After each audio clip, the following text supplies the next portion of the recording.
마지막으로 성도 간의 아름다운 사랑의 문안을 권유하고 있습니다.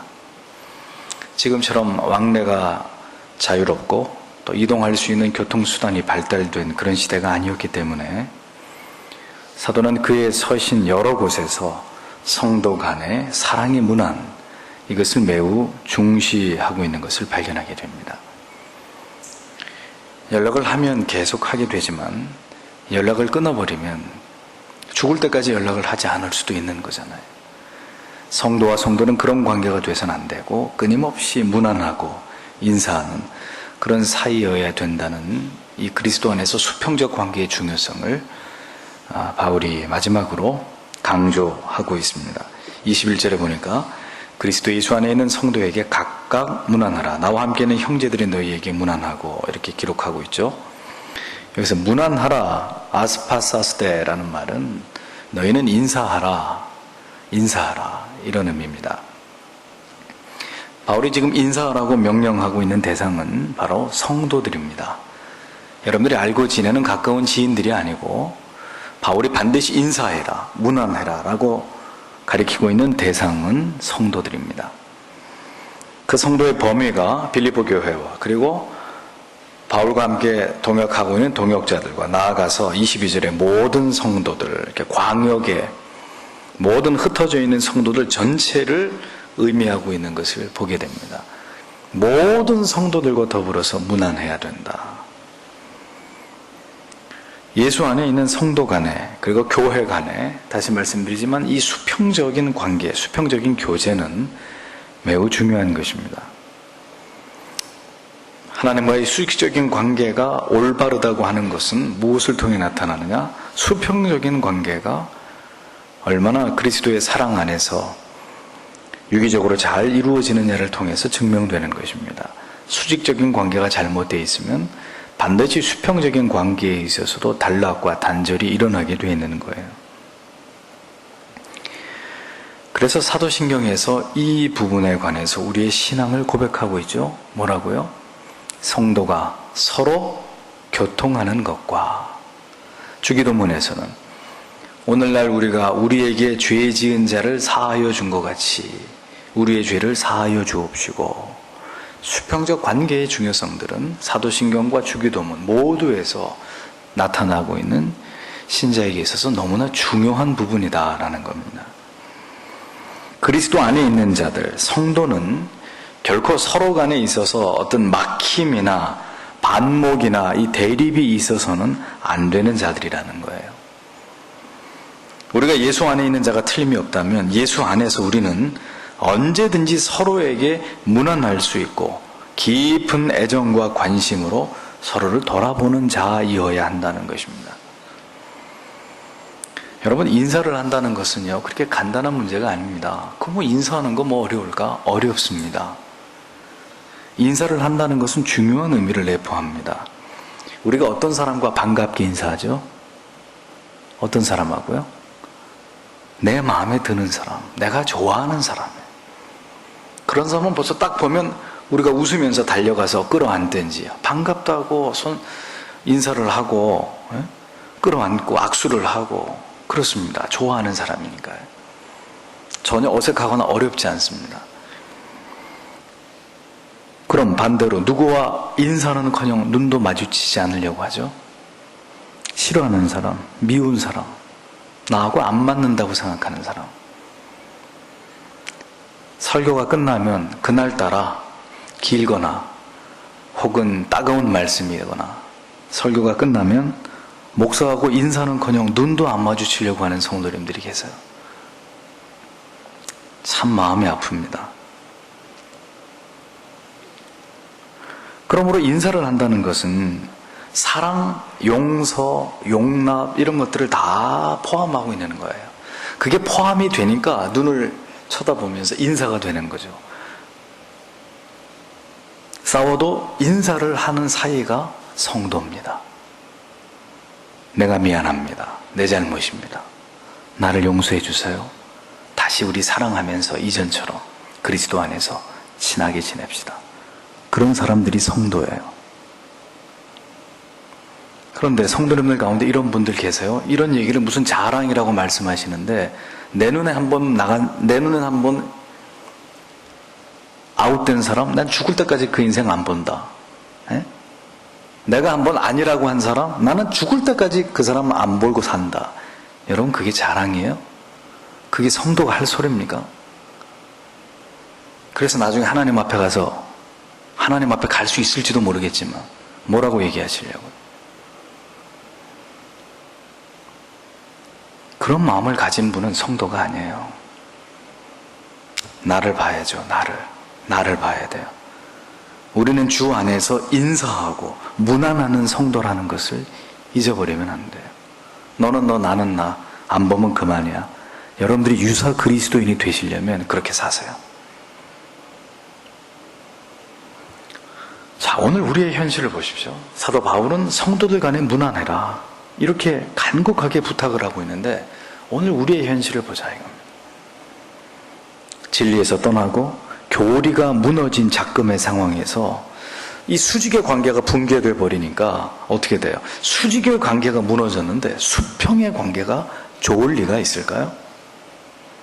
만약 그게 가능하다면 그건 더 이상 교회가 아니라 거대한 친목단체예요. 하나님 없어도 개모임하고 술 먹으러 다니고 뭐 맛있는 데 쫓아다니면서 먹으러 다니면서 진탕 즐겁게 웃고 떠들고 노는 사람들, 교회의 수직과 수평의 관계가 무너지면 그건 더 이상 교회가 아니에요. 동호회 모임이나 친목단체지. 성도와 성도는 그리스도 안에서 지극한 사랑의 교제를 나누는 존재들입니다. 언제든지 인사할 수 있는 사람.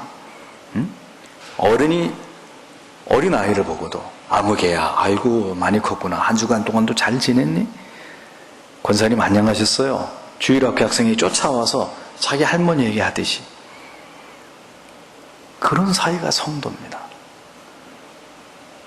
언제나 그리스도를 중심하고 말씀을 통해서 피차에 받은 은혜들을 나누면서, 세상에 쓸데없는 얘기하는 게 아니고요, 받은 은혜를 나누면서 거룩과 순결을 지켜서 함께 힘을 모으면서 진리를 수호하고 진리를 전수하고 그리고 진리를 변증해내는 이런 일들이 성도와 교회의 가장 중요한 사명이란 말입니다. 하나님을 신앙하는 도가 각각 다른 시대를 우리가 지금 불행하게도 살아가고 있어요. 이 사람은 이런 식으로 믿고 이 사람은 이런 식으로 믿어요. 똑같이 성경을 따라가는데 각각 해석이 틀리고 적용이 달라지는 거예요. 그러니까 그런 시대 속에서 더 이상 성도의 아름다운 교제 소멸될 수밖에 없는 게 현실의 상황입니다. 교회를 다니고 예수를 믿어도 말이 통하지가 않는 거예요. 말이. 만나면 논쟁을 해야 돼요. 네가 믿는 하나님은 그러니 내가 믿는 하나님은 이렇다.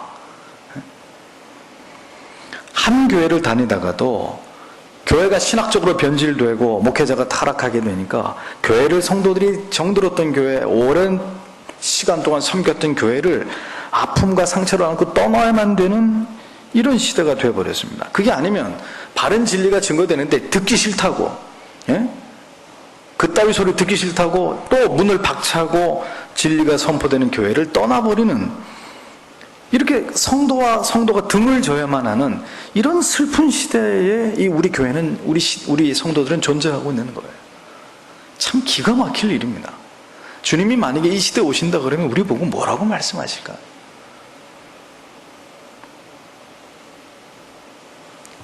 그렇게 떠나고 분리된 성도들의 모든 관계는 다 막혀버리고 서먹하게 되고 어색한 관계가 되어서 우리 모두 그리스도를 믿고 그의 몸된 한 자녀가 되었음에도 불구하고 온전히 하나가 되지 못하는, 우리는 지금 이렇게 심히 악한 시대에 우리의 노력만으로는 어찌할 수 없는, 이걸 해결하거나 풀 수 없는 그런 악한 시대에 우리가 살아가고 있는 불행한 성도들이라는 걸 우리는 알아야 되는 거죠.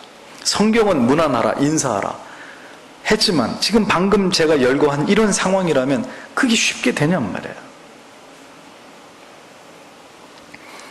성경을 쫓아서 올바른 진리를 추구하고 믿음의 한 길을 가면 그러면 되는 것인데, 그러면 서로가 사랑하고 섬기고 존중하고 이게 되는 것인데, 우리의 죄성과 우리의 못난 자아 때문에 우리는 언제나 공동체 안에 있으면서도 고린도 교회가 그랬듯이 서로 비방하고 정죄하고 파당을 갖고 이런 아픔을 우리가 맛보면서 살아가고 있다는 것입니다.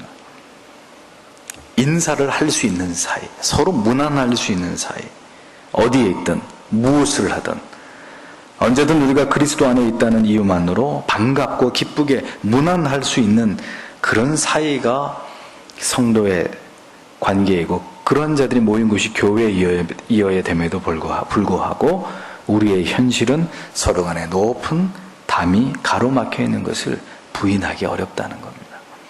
그러니까 오늘 우리의 삶이, 교회가 얼마나 진리와 괴리되어 있는지를 보여주는 거예요. 우리는 이런 현실에 정말 애통하는 마음이 있어야 돼요. 어찌하다가 교회가 교회 간에, 성도와 성도 간에, 목회자와 성도 간에 이런 성경에 있을 수 없는 이런 일들이 버젓이 일어나고 있는데도 우리는 전혀 그게 잘못됐다고 생각하지 않는 그런 신앙생활을 하고 있는 것인지를 정말 고민해 봐야 되는 거죠. 빌립보 교회 성도들과 그리고 그들의 사랑의 후원을 받고 있었던 바울과 그의 동역자들, 디모데나 누가나 에바브로디도나 이런 사람들 간에 아름다운 사랑의 교제를 바울은 적극 권장했다는 거예요. 인사해라. 서로 인사해라. 고마우면 고맙다고, 사랑하면 사랑한다고, 보고 싶었다 그러면 보고 싶었다, 죄송하면 죄송하다고, 잘못했으면 잘못했다고 서로 인사하고 그런 관계가 되어야 된다고 사도 바울은 이 빌립보서의 마지막에 성도 간의 문안, 성도 간의 인사, 서로 간의 교류와 사랑과 교제를 강조하고 있습니다. 모든 오해들이 다 사라지고 우리의 마음이 흘러가는 세월 속에 조금은 풀어져서 우리가 조금 더 성화되어진다면 우리도 서로에게 다시 인사하면서 살아갈 수 있는 그런 복된 날이 반드시 와야 된다고 믿습니다. 교회 안에 있는 성도든 교회를 떠난 성도든 우리가 정말 반갑게 전화하고 잘 지냈습니까? 보고 싶었습니다. 그때는 우리가 다 무지하고 연약해서 그럴 수밖에 없었지만 이제는 그리스도 안에서 사랑합니다. 그런 날이 와야 되는 거예요. 성도는 결단코 서로를 향해서 원수된 자들이 되어서는 안 됩니다. 그렇게 하고는 잊지 마세요. 누구도 천국에 갈 수 없어요. 내 마음에서 너 죽을 때까지 안 볼 거야, 그러는 사람이 한 명이라도 있으면 여러분 천국 가기 어려워요. 왜? 요한일서 2장 9절에 이렇게 말씀하고 있습니다. 빛 가운데 있다 하며 그 형제를 미워하는 자는 지금까지 어두운 가운데 있는 자요. 성경이 분명히 못을 받고 있습니다. 신앙 안에 있다고 하면서도 서로 반목하고 대립하고 있는 사람들, 그리스도 밖에 있는 사람일 뿐이다. 이게 성경의 증언입니다. 성도는 무엇 때문에 하나이고 하나이어야만 되는가? 무엇 때문에요? 그리스도 때문에. 다른 이유는 하나도 없어요. 고양이 같으니까 그건 진짜 망할 짓입니다. 고양이 같으니까 우리끼리 전라도파, 경상도파, 이건 망할 짓이에요. 신자가 그런 짓거리 하다가는. 그것 때문에 우리가 하나 되는 게 아니라 그리스도 때문에, 예수 때문에. 그리스도께서 나의 죄와 허물을 씻어주심처럼 내가 지금 미워하고 있는, 싫어하고 있는 그 사람의 죄와 허물도 예수께서 씻어주셨음을 믿고 우리가 그를 형제요 자매로 대해야 되는 것입니다. 우리의 힘으로 회복될 수 없고 우리 힘으로 다시 화해하기 어렵고 화목을 이루기 어렵더라도 우리의 마음속에서 완전히 그를 포기하지 말고 기도하면서 하나님의 뜻 가운데서 하나님이 해주신다면 다시 화합을 이루기 위해서 노력하는 것이, 그것이 거듭난 성도 간의 도리라는 것입니다. 물론 여기도 예외는 있습니다. 어떤 자요? 예수 밖에 있는 자, 진리를 거스리는 자, 성령을 회방하는 사람들, 이런 사람들하고는 상대할 이유도 없고 논할 가치도 없는 거예요. 우리가 그런 사람들하고는 상관할 바가 아니지만 우리의 신앙이 분명히 그리스도의 십자가의 구속의 은혜에 뿌리 내리고 있다면 반드시 하나 되게 하실 이 복음의 능력을 믿고 기도하면서 하나 되기를 원하시는 하나님의 뜻을 우리가 피차간에 함께 이루어 가야 되는 것입니다. 그것이 성경의 가르침이라는 거죠. 22절에 바울은 문안의 범위를 확대시킵니다. 모든 성도들이 너희에게 문안하되 특별히 가이사 집 사람 중 몇이니라 이렇게 말하고 있습니다. 모든 성도들이 너희 즉 빌립보 교회 성도들에게 인사를 지금 하는데 특별히 가이사 집으로부터의 몇몇 사람들이 너희들에게 지금 인사를 하고 있다 이런 의미인데 여기서 가이사는 누구를 말하는 거죠? 로마의 황제입니다. 그러면 왕족이 빌립보 교회 성도들에게 인사를 걸어왔다 그런 의미는 아니고요. 다만 바울은 이 이야기를 하면서 자기가 열심히 복음을 전한 대상자들 가운데는 로마의 황제의 집에서 일하고 있는 가이사와 관련된 이런 사람들도 있다라는 이야기를 하고 있는 거예요. 그래서 이 가이사의 집에서 일하는 사람들, 그들에게도 바울이 로마 감옥에 갇혀 있었잖아요.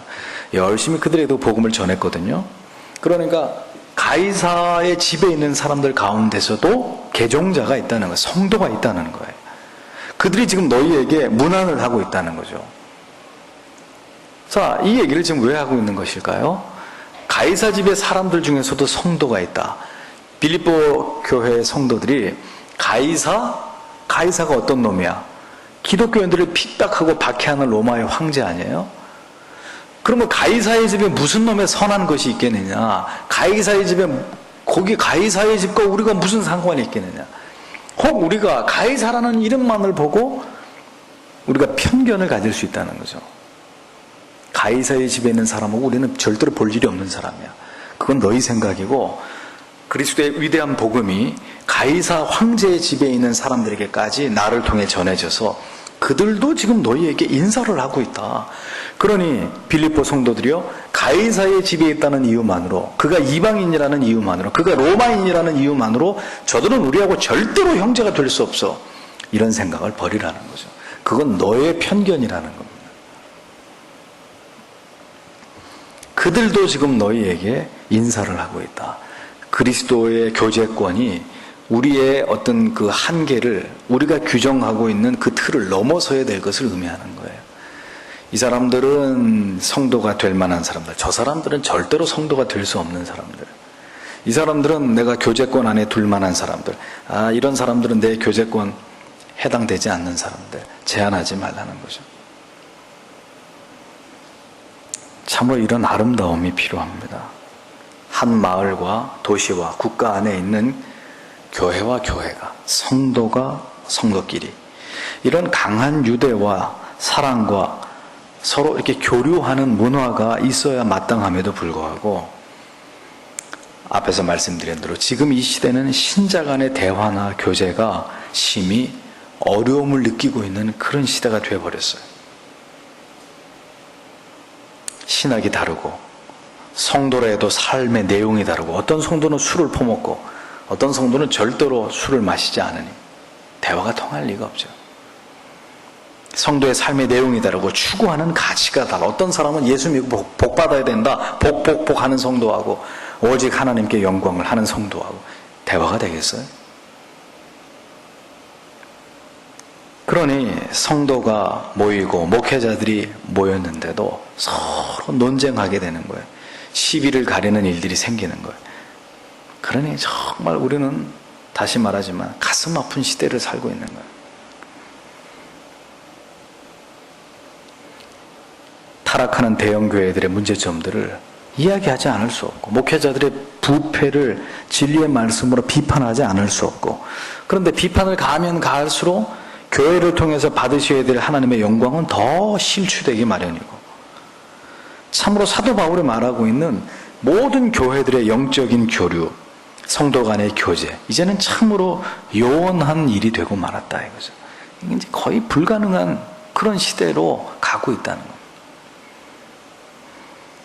왜 이런 일들이 벌어졌을까요? 모두가 진리가 그 중심에 있지 않기 때문입니다.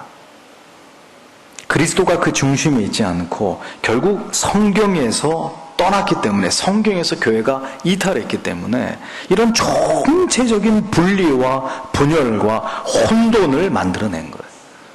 성경은 하나인데, 그러면 이 성경 말씀을 붙들고 가면은 이렇게 쪼개지고 나뉘어지고 변질되고 타락할 일이 없을 텐데, 성경을 버리는 거예요. 성경을 덮어버리는 거예요. 성경을 가르치지 않는 거죠.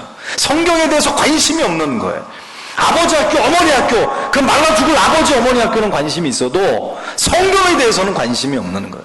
예수 그리스도의 리더십에 대해서는 관심이 있어도 성경에 대해서는 관심이 없다고. 그놈의 방언에 대해서는 주구장창 쫓아다니면서 방언받게 해달라고 하면서도 성경에 대해서는 관심이 없는 거예요.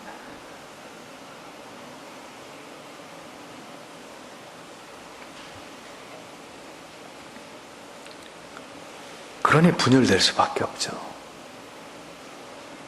미국에 있는 교회의 성도와 한국에 있는 성도가 무난하고, 아프리카에 있는 성도와 알라스카에 있는 성도들이 무난하면서 우리가 그리스도 때문에 온전히 하나임을 확인할 수 있는 이런 아름다운 성도의 교제가 다시 회복되어야 할 터인데,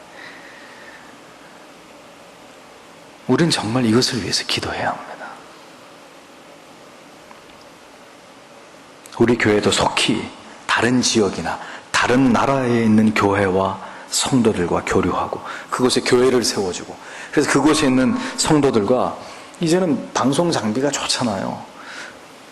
몽고에서 예배드리고 있는 성도들의 모습, 우리 교회에서 예배드리고 있는 성도의 모습, 이럴 때 멀티스크린이 필요하면 비춰주면서 공간을 초월해서 서로가 반갑게 주 안에서 인사하고 할렐루야 서로, 그런 어떤 그 매체를 통해서 이런 성도 간의 인사와 교류, 이런 것들이 얼마나 아름다운 일이겠습니까? 우리 교회도 속히 다른 지역, 다른 나라의 교회 협력하고 세우고 선교사님 보내고, 이렇게 그리스도 안에서 각 나라와 족속들과 더불어서 보혈의 복음 안에서 교통하게 되는 날들이 속히 오기를 기도하시기를 바랍니다. 아직도 지구상에는 많은 순교자들이 발생하고 있습니다. 내가 며칠 전에 그 사진을 퍼서 우리 청년들에게 보여줬어요. 이란의 이슬람 국가 아닙니까? 목사 한 사람이 수건으로 눈을 가리고 앞에는 교수대 포승줄이 내려와 있고 뒤에는 복면을 한 이슬람의 무장괴한들이 총을 들고 있어요. 그 순교하는 장면을 누군가 찍었어요. 그걸 페이스북에 올렸어요. 지금도 지구상에 많은 순교자들이 발생하고 있습니다. 우리의 도움의 손길을 필요로 하는 열악한 환경의 교회와 성도들이 적지 않습니다. 그리스도의 사랑으로 인사하는 그런 자들에게 그리스도의 사랑으로 문안하고, 우리가 당신들을 위해서 기도하고 있습니다. 물질이 필요하면 물질을 보내고, 기도가 필요하면 기도를 보내고, 우리 장로님 늘 말씀하시듯 탈북하고 있는 사람들, 도울 길이 있으면 어떻게 해서라도 도와야 되고, 그들이 자립하도록 교회가 섬겨야 되고, 할 일이 산더미 같아요.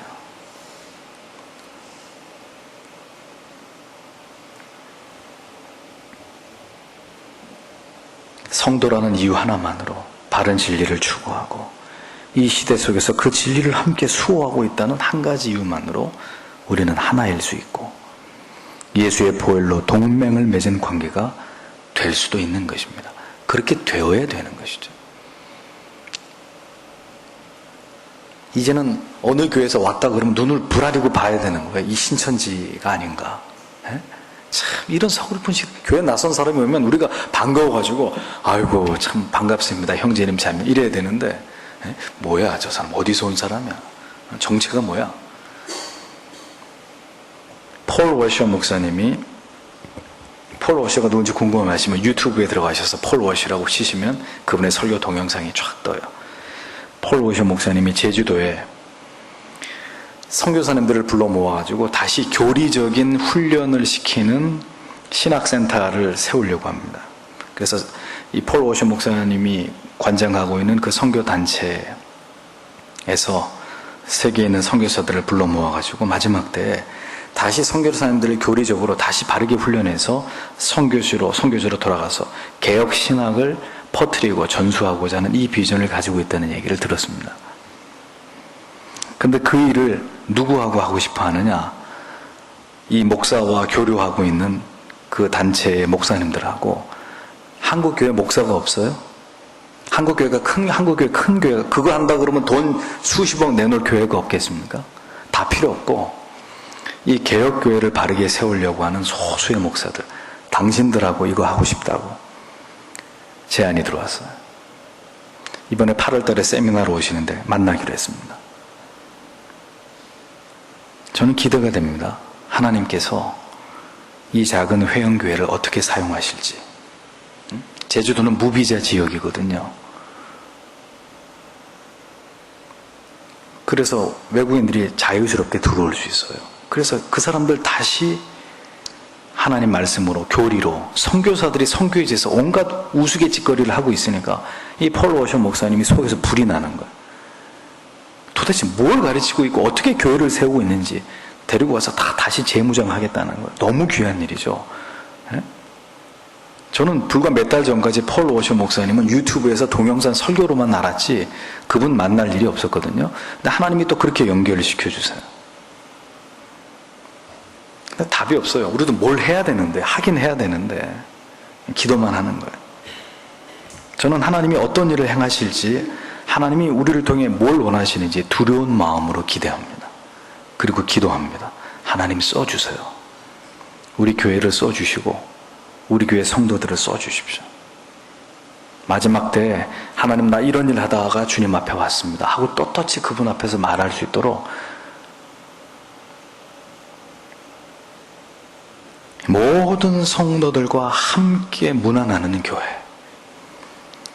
이 시대에 썩어빠진 교회들은 종교다원주의라는 이름으로, WCC라는 이름으로 통합되고 그들은 그것으로 문안하지만 우리는 예수 그리스도의 보혈의 복음으로 그 복음 안에서 통합되고 연합하고 교제하는 그런 교회이기를 원하는 것입니다.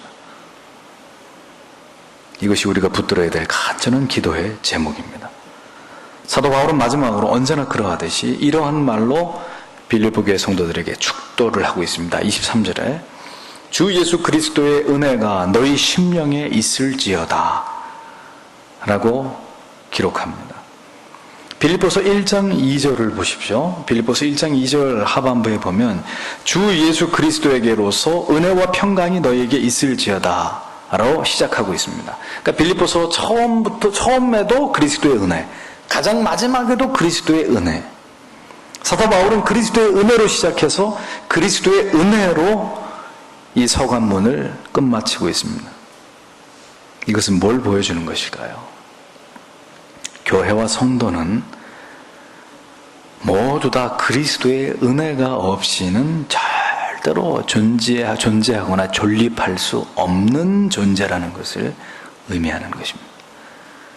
처음부터 끝까지 다 그리스도의 은혜예요. 거기 나는 어디도 들어갈 수 없어요. 우리도 필요 없는 거예요. 그리스도의 보혈의 피값으로 성전의 휘장이 찢어짐으로 태동된 것이 에클레시아, 교회입니다. 성도의 존재입니다.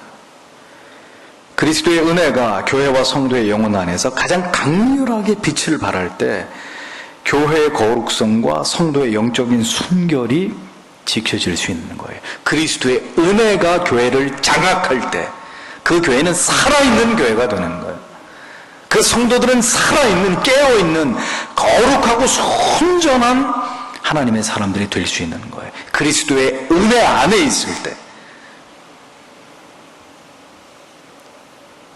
교회가 타락하고 성직자와 성도가 부패하는 이유가 무엇 때문일까요? 모두 다 도무지 받을 자격이 없는 자들에게 하나님의 한량 없으신 그런 불가항력적인 은혜들이, 카리스가 부어졌는데 그 받은 은혜의 가치를 다 유실했기 때문이에요. 다 망각하고 잊어버렸기 때문에. 분명히 하나님의 은혜가 없이는 존재할 수 없는 나고 세워질 수 없는 교회고 공동체였는데, 그러면 죽으나 사나 그 그리스도의 은혜를 붙들고 가야 되는데,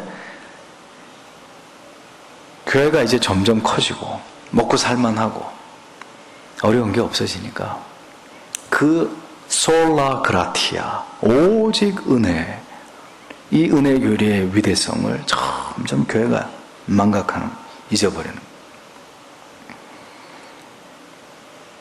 그 십자가의 구속에 갚을 길이 없는 사랑과 그 위대한 칭의의 은혜의 교리가 성도들에게서 잊혀지고 있는 거예요. 그냥 예수 믿으면 복 받는다, 잘 된다, 이거 하나만 남아있고, 어떤 사랑을 받았는지, 어떤 은혜를 체험해서 여기까지 오게 됐는지, 그런 건 중요하지 않는 거예요. 우리의 구원은 철저하게 하나님의 구속의 은혜로 말미암은 것입니다. 온 교회와 성도가 그리스도께서 재림하시기까지 결코 망각하지 말아야 될 불변의 가치는 우리를 향하신 하나님의 놀라우신 사랑과 은혜, 그것이라는 거예요. 우리가 왜 로마 카톨릭을 이단이라고 규정합니까? 저들은 구원이 전적인 하나님의 은혜라고 믿는 우리의 이 구원관을 부정하고, 구원이 하나님의 은혜와 인간의 공로가 합쳐진 산물이라고, 결과라고 주장하기 때문에 로마 카톨릭은 반드시 이단이란 말이에요. 교황은 적그리스도인 거예요. 하나님의 은혜, 예수 그리스도를 통해서 우리에게 나타내신 그 은혜를 반토막 내버린 저 사람들하고 우리가 어떻게 큰 집 작은 집이 될 수 있어요? 미친 소리예요. 로마 카톨릭을 인정하니까 WCC를 인정하게 되는 겁니다. 로마 카톨릭이 이단이다라고 말해야 절대로 종교다원주의의 그 검은 소나기에 들어가지 않을 수 있는데, 여러분, 서울 장안의 대형교회 목사 가운데 카톨릭이 이단이다라고 말하는 목사님 있으면 이름 대보십시오.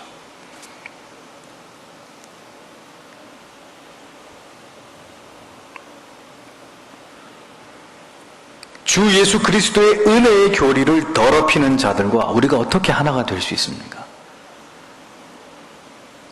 교회와 성도에게 절대적 가치는 솔라 그라티아, 오직 은혜예요. 그 은혜를 망각할 때, 그 은혜의 샘이 메말라 버릴 때 교회와 성도는 화석이 되는 거예요. 화석. 죽어버린, 메말라버린, 한때 생명의 흔적은 있었으나 지금은 그 어떤 생명의 작은 움직임도 보이지 않는 화석 덩어리가 되고 마는 것. 그리스도의 은혜, 그것은 교회를 교회 되게 하고 성도를 성도 되게 하는 절대적인 가치입니다. 은혜가 있는 성도와 은혜가 없는 성도, 은혜가 있는 교회와 은혜가 없는 교회, 여러분들은 그 양자를 다 경험해 보셨잖아요.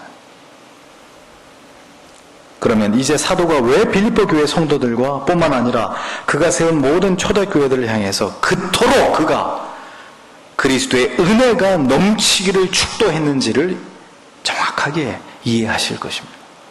왜 그 그리스도의 은혜가 그토록 중요하고 맨 마지막에 항상 그리스도의 은혜가, 주 예수 그리스도의 은혜와 하나님의 사랑과 성령의 교통하심이 너희 무리들과 함께 할지어다, 어떤 축도에도 그리스도의 은혜가 빠지지 않는 그 중요한 이유를 이제 여러분들은 분명히 이해하실 거예요. 그리스도의 은혜가 없으면 다 있는데 조금 부족한 게 아니라 아예 아무것도 없는 거예요. 아예 아무것도 없는 거예요.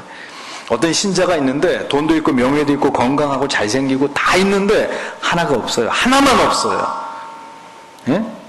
뭐가 없어요? 그리스도의 은혜가 없어요. 그럼 그 사람은 아무것도 없는 거지예요.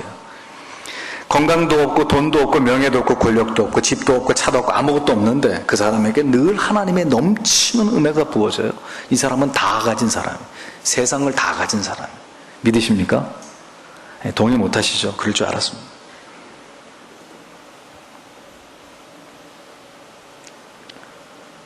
그리스도의 충만하신 은혜가 어디에 머물기를 바울은 기도했느냐? 어디에요? 주 예수 그리스도의 은혜가 어디에? 어디에? 너희 돈 지갑에? 너희 은행 잔고에? 너희 기업에? 너희 자녀들에게? No, 아닙니다. 너희 심령에, 너희 심령에. 하나님의 은혜는 우리 돈 지갑에 임하는 게 아니에요. 우리 아름답고 건강한 육신에 임하는 것이 아닙니다. 요한 3서 1장 2절 사랑하는 자여 내 무엇이 잘됨같이 내 영혼이 잘됨같이 내가 범사에 잘되고 강건하기를 내가 간구하노라. 영혼이 잘됨같이. 바울은 너희 심령에 주 예수 그리스도의 은혜가 있을지어다 라고 축복했습니다. 내 영혼이 하나님의 은혜 해설 아래 있으면 다른 거는 다 없어도 괜찮다니까요. 내 심령이 하나님의 은혜 아래 있으면 세상 사람들이 다 들고 일어나서 나를 죽이려고 해도 내 마음은 편안한 거예요.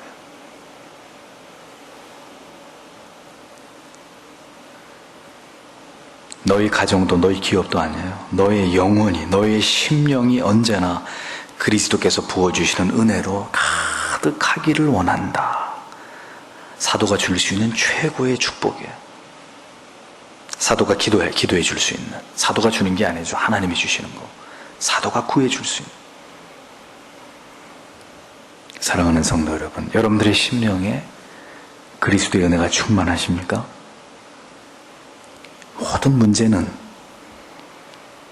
개인의 문제, 가정의 문제, 교회의 문제, 이 사회의 모든 악행들의 문제는 오늘 우리에게도 너무나 간절히 필요한 예수 그리스도의 은혜가 메말랐기 때문이에요.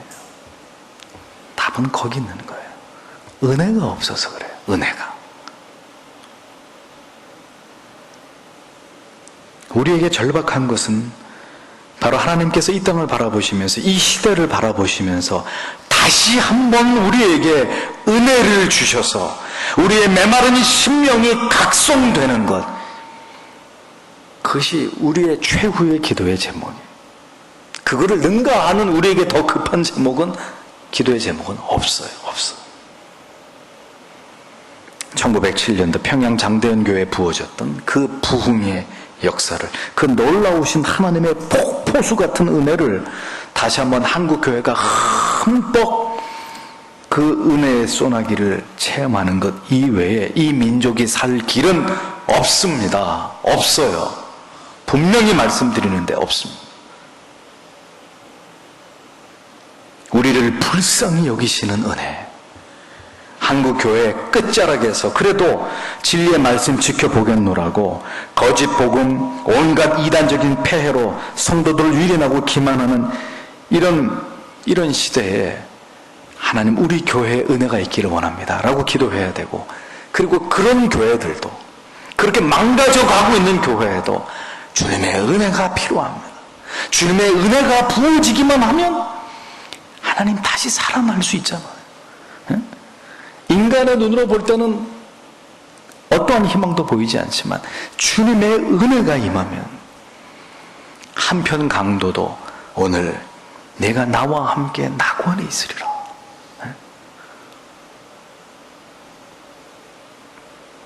그래서 우리는 끝까지 그 그리스도의 은혜를 구해야 되는 것입니다. 포기하지 말고. 은혜가 필요합니다.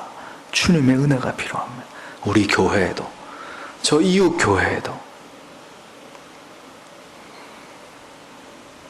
우리 모두를 긍휼히 여겨주시기를, 이 시대 속에서 주님을 섬기는 모든 주의 백성들에게 주 예수 그리스도의 은혜가 진실로 우리의 심령에 가득 부어주시기를 우리는 언제나 주님 앞에 기도할 때마다 간절한 마음으로 하나님 앞에 기도해야 할 것입니다.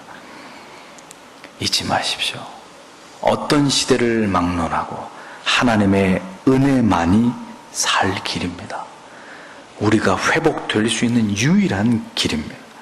그 은혜가 회복될 때, 그 은혜 부어주심의 역사가 진리의 말씀을 통해서 성도들의 영혼과 가정과 그들의 일터 위에 채워지게 될 때 새 날이 우리에게 찾아오게 될 것입니다. 우리의 한숨과 탄식은 기쁨의 환호성으로 바뀔 것이고, 우리의 슬픔이 기쁨이 되고, 우리의 절망이 하나님이 다스리시는 거룩하고 영원한 나라를 꿈꾸는 기대와 소망으로 바뀌어질 것입니다. 모든 성도님들의 영혼과 가정과 여러분들의 자녀들의 영혼 위에 우리 주 예수 그리스도의 한량 없으신 은혜가 이 마지막 때를 살아가는 교회와 성도들에게 충만하게 되시기를 주님의 이름으로 축복합니다. 기도하겠습니다. 모두 다